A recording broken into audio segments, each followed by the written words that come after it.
That's, if you think of a lot of self-improvement people, right? Gurus, leaders, whatever, people want to call themselves. They struggle. They're very good at telling stories of how they fucked up. 5 years ago or 10 years ago. But now you should have seen me then. But not many people are good at talking about today. Yeah. And I think that's a kind of blind spot we most of us have in life, people in general. And I think if we can apply that thing of, oh yeah, God, I was so wrong about that 5 years ago. Mm-hmm. I couldn't be more wrong about that. And I know that now. We should apply that to the next 5 years too. Yeah. And the next 10 years and say, there's a lot of shit I'm going to look back on 5 years from now and say, God, I did not know what I was talking about. That doesn't mean we should not trust ourselves on anything. I've heard it said, strong opinions loosely held. It doesn't mean we shouldn't be passionate about what we think now, but it does mean we should leave room for questioning. And to that end, I think I would tell myself to be kinder to myself over the course of my life for things mistakes I'd made within relationships. I have definitely been the person, and even today have to wrestle with doing something that I know, God, that wasn't the best reaction to that. Mm-hmm. I wish I'd have handled that differently. I wish I'd have said a different thing. I wish I'd have phrased that differently. I wish I didn't say that. And then really, really beating myself up for it. Yeah. Not letting it go. Even after you've finished the argument, even after you get to the other side of it. Holding on to it, yeah. Continuing to berate yourself for it. And the shame about that is that it lacks humanity. It makes us forget that we're human and that we don't get everything right. And the only way we're going to get more right is by making certain mistakes and learning from them. It's true.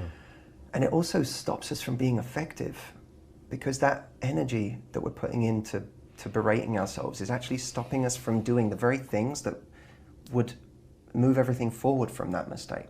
Mm-hmm. It doesn't make relationships better. Mistakes actually make relationships better very often. Because you learn, or hopefully you'll learn. You learn. Those things, they really can transform, mistakes can transform relationships, but not if you sit there consistently dwelling on them. They make relationships better if you can improve from them and move on and be the thing you want to be now. So I think I would tell myself to be kinder to myself for mistakes. Yeah.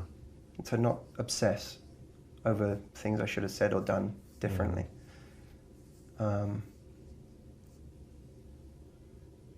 Yeah.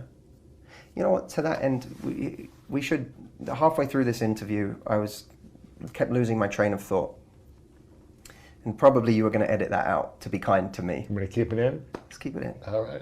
Because, don't beat yourself up over it. Give people the real shit. Yeah. Matthew Hussey's really eloquent. Oh, look at the way he could string a thought together. Well, I lost my train of thought 3 or 4 times. I don't know what happened. I couldn't think of the thing I was going to say next. I kept blanking. Mm-hmm. Okay. Show people that. That's inspiring. Yeah. Oh, fuck. If Matthew Hussey can be in the middle of an interview and just go completely blank and not know what the hell he was saying, then what am I worried about? Yeah. That's more interesting. And that's a real relationship. Yeah. A real relationship. That's the real stuff. That's the stuff we're not seeing when we see other people's relationships and everything. The highlight reels. Great and everything. No, let's if we want to change our world, forget the world for a moment, because it always seems a bit grandiose when we talk about changing the world, but changing our world. Let's bring in the real, because that genuinely changes things. You know what makes relationships better? True realness, vulnerability, people living their truth, people being more real, being more upfront, more direct. You know what makes you more attractive on a date? Being more real. Mm-hmm. Not going there. People worry about their hair and is this all right? Tell a real fucking story on the date. Yeah. That's what's you want to talk about deep attraction, not surface level bullshit? Surface level bullshit is in 2D on Instagram. Deep attraction, the kind of attraction that gets relationships, comes from real stories, real shared experiences. And if you do want to change other people's worlds, as you know, because you're so good at it, it's bring people the real. When you're frustrated in the relationship, when you're fighting, you're arguing, you're not seeing eye to eye. Yeah. Oh, great. You think they're the problem. Oh. They're not understanding you.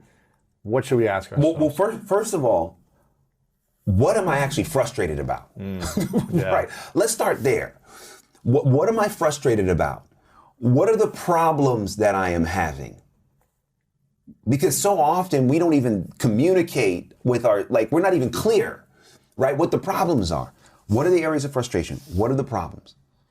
And then, before you go and try to solve it, you then have to ask, what is my contribution? Because everyone is making a contribution to the very problems that they can't stand in their relationship. What is my contribution to this problem? Correct. Yeah. What is my contribution to the problem? Because because it's so easy. It's easy to point the finger. Yeah. But it's really hard to point the finger back at ourselves. It's really hard. And so before you start doing this and you're not doing right and you're wrong and you're pointing the finger at whoever you're in the relationship with, you start to do this assessment and say, okay, what's really the problem? What's really, what have I not been communicative enough? Have I not set my expectations?